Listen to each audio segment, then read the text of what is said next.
Hello friends, this is day 4. అహింస అంటే హింస చేయకపోవడం. ఇది సనాతన ధర్మానికి ప్రాధాన్యమైన సూత్రం. ఇది కేవలం శారీరక హాని చేయకపోవడం మాత్రమే కాదు, మాటల ద్వారా లేదా ఆలోచనల ద్వారా ఇతరులను నొప్పించకుండా ఉండమని కూడా సూచిస్తుంది.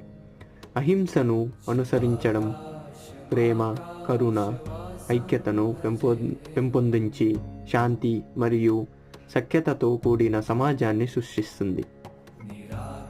Hello friends, this is day 4. అహింస అంటే హింస చేయకపోవడం. ఇది సనాతన ధర్మానికి ప్రాధాన్యమైన సూత్రం.